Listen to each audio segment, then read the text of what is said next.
Assalamualaikum warahmatullahi wabarakatuh. Di sini, kelompok 12 akan menjelaskan tentang pasar finansial. Sebelum ke materi, kita perkenalkan nama anggota.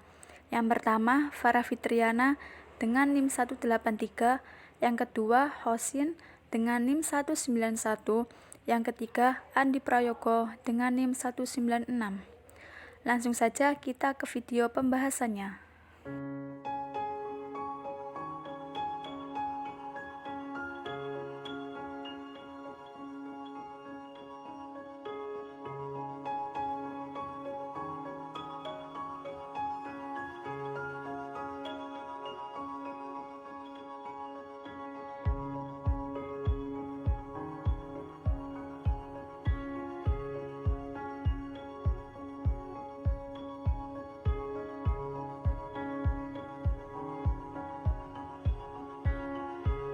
Definisi pasar finansial.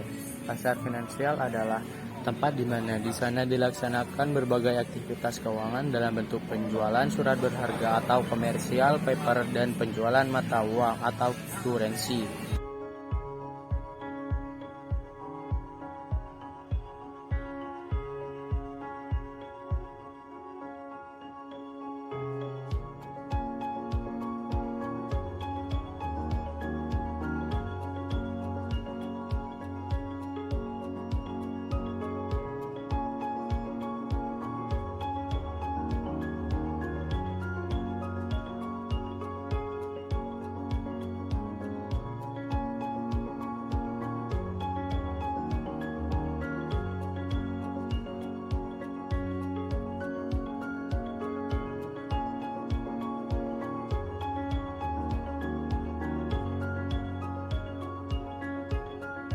Jenis-jenis pasar finansial.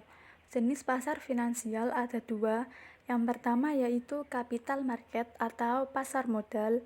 Yang kedua, money market atau pasar uang.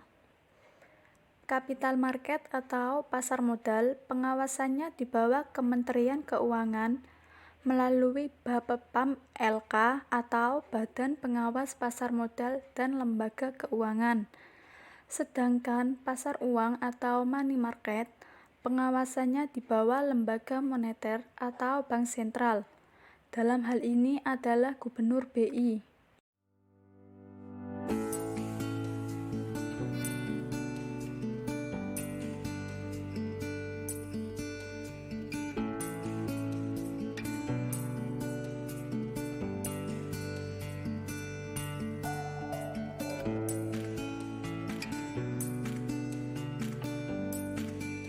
Lanjutan dari penjelasan di atas, pertama, pasar modal merupakan sebuah pasar di mana dana-dana atau modal seperti ekuitas dan hutang diperdagangkan.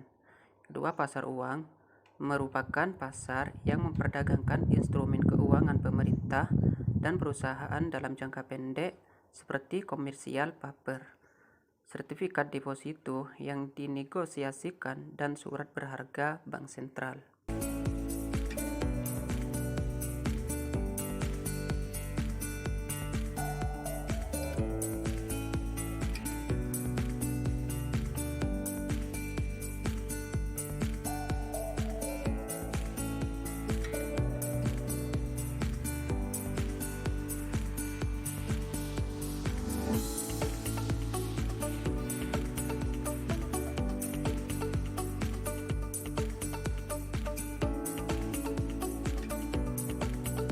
Perbedaan pasar uang dan pasar modal. Jangka waktu. Pasar uang jangka waktunya pendek, biasanya di bawah 1 tahun. Sedangkan pasar modal jangka waktunya panjang, biasanya di atas 1 tahun. Tingkat bunga. Tingkat bunga pada pasar uang relatif tinggi, sedangkan pada pasar modal relatif rendah. Pihak yang terlibat. Pihak yang terlibat dalam pasar uang yaitu individu, bank-bank komersial, dan institusi keuangan. Sedangkan pihak yang terlibat pada pasar modal yaitu investor, baik secara individu maupun institusi. Pengawasan. Pada pasar uang diawasi oleh pemerintah, bank sentral secara langsung, sedangkan pasar modal pengawasannya oleh pemerintah melalui Bapepam LK. Tingkat risiko. Pada pasar uang tingkat risiko relatif tinggi. Sedangkan pada pasar modal, tingkat risiko relatif rendah. Kebijakan pasar uang, lembaga moneter atau bank sentral sebagai lembaga otoritas moneter berkewajiban menciptakan kondisi moneter yang kondusif. Kedua, bentuk pengendalian yang dilakukan oleh bank sentral dikenal dengan sebutan instrumen kebijakan moneter. Yang ketiga, kebijakan moneter adalah kebijakan yang berhubungan dengan pengendalian jumlah uang yang beredar dan atau suku bunga.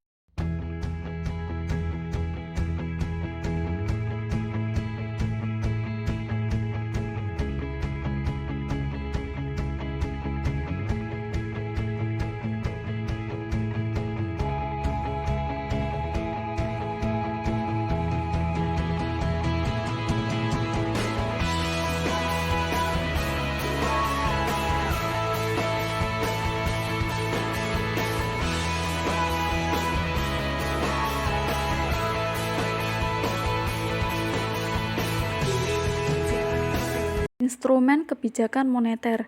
Kebijakan moneter merupakan langkah-langkah yang diambil oleh Bank Sentral atau Bank Indonesia untuk mempengaruhi jumlah uang yang beredar dan daya beli yang dimiliki oleh suatu negara.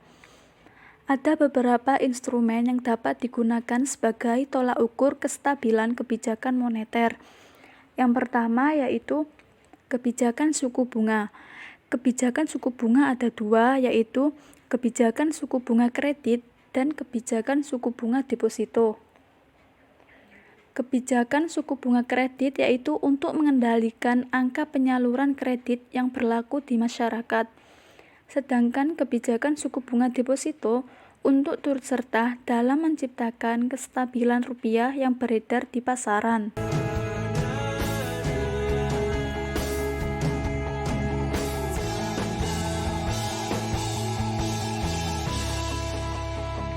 Lanjutan, kebijakan pasar terbuka atau open market policy.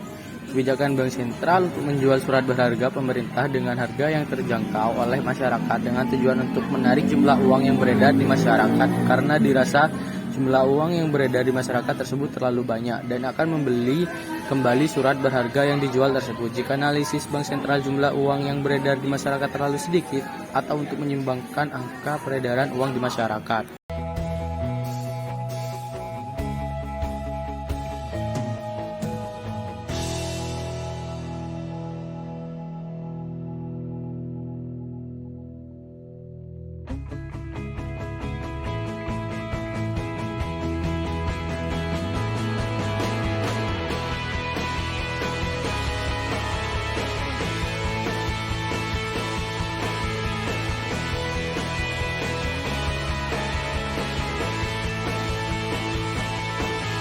Lanjutan dari penjelasan di atas, penetapan cash ratio merupakan bentuk kebijakan yang menyangkut penetapan perbandingan antara persentase uang cadangan wajib perbankan yang harus disimpan pada pemerintah, reserve requirement, dan yang boleh dioperasikan.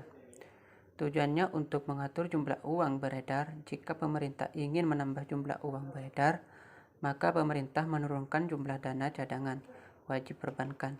Dan sebaliknya, jika pemerintah ingin mengurangi jumlah uang beredar, maka bank sentral akan menaikkan jumlah cadangan wajib perbankan.